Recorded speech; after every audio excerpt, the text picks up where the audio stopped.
কি ব্যাপার, কেন ডেকেছো? বিয়ে সবকিছু রেডি, কাজে আসা মাত্রই আমাকে বিয়ে ফিরিতে বসিয়ে দিবে। এসব নিয়ে তোমার কোনো চিন্তা আছে? আমি তো সবকিছু প্ল্যান করে রেখেছি। আসার পর থেকেই তো দেখছি আমার কাজিনের পিছনে ঘুরঘুর করছো। এত কি খাতির ওর সাথে তোমার? আরে খাতির কিসের, ও আমার বেআইন হয় না। ওর সাথে তো দুষ্টিং ফাইজলামি না করলে সবাই তো আমার সন্দেহ করবে, বুঝো নাই? আমাদের যদি বিয়ে হয় ও তোমার শালি হবে। এখন বলো কি প্ল্যান করেছো? আমার ফ্রেন্ডরা গাড়ি নিয়ে রাস্তায় দাঁড়িয়ে থাকবে, শুধুমাত্র তোমাকে একবার বিয়ে বাড়ি থেকে বের করতে পারলেই শু করে ঢাকায় চলে যাও।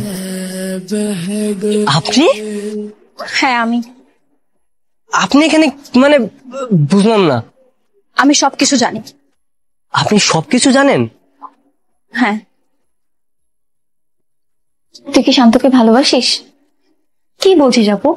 ওকে তো আমি ভালো করে চিনিই না, আজকে সকালে পরিচয় হলো। আর একদিনের পরিচয়ে কি কাউকে ভালোবাসা যায়? তবে ওকে আমার খুব পছন্দ হয়েছে। শান্ত আমার বয়ফ্রেন্ড, ও বরযাত্রীর কেউ না। আমাকে নিয়ে পালানোর জন্য বরযাত্রী সেজে বিয়ে বাড়িতে এসেছে। শান্ত আমার জন্য বাড়ির বাইরে অপেক্ষা করছে। শান্তর সাথে আমার পালানোর কথা থাকলেও আমি এখন বিয়ে বাড়ি থেকে পালাতে পারবো না। বাড়িতে কত মানুষ, সবাই কত খুশি দেখ। বাবা আমাকে নিয়ে কত গর্ব করে সবার সাথে কথা বলছে। সবার মুখে চুন কালি দিয়ে আমি কিভাবে পালিয়ে যাই বল? তাহলে এখন তুই কি করবি? শান্ত অনেক ভালো একটা ছেলে, কিছুদিন ওর সাথে মিশলে যে কোনো মেয়ে ওকে ভালোবেসে ফেলবে। সারা জীবন আমি ওর পাশে না থাকতে পারলেও আমি চাই তুই সারা জীবন ওর পাশে থাক। কি বলিস তুই এসব? না না, এ হয় না। শান্ত তো তোকে ভালোবাসে। হ্যাঁ বাসে, কিন্তু পরিস্থিতির কাছে মাঝে মাঝে হেরে যেতে হয়। তুইও তো মনে মনে শান্তকে ভালোবাসতে শুরু করেছিস। না না না, এটা কখনোই সম্ভব না। আমি শুধু দীপ্তিকে ভালোবাসি, আমি আপনাকে ভালোবাসতে পারবো না।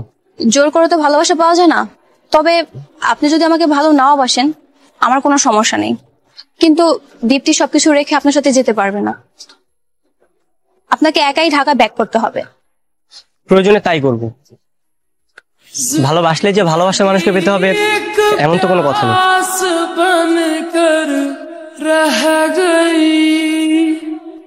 जिंदगी एक प्यास बनकर रह गई प्यार के किस्से। মেয়েটা তো তোকে ভালোবাসে, তাহলে সমস্যা কি? একজন পাশানি বলে তুই কি সারা জীবন দেবদাস হয়ে থাকবি? কদিন পর এমনিতে সবকিছু নতুন করে শুরু করতে হবে, তখন এর থেকে বেটার অপশন নাও পেতে পারিস। রাজলক্ষ্মী নিবাসী জনাব সাদেক হোসেনের একমাত্র ছেলে সাগর সাহেবের সাথে খোতাপাড়া নিবাসী জনাব মুশারফ করিমের মেয়ে দীপ্তিমণি।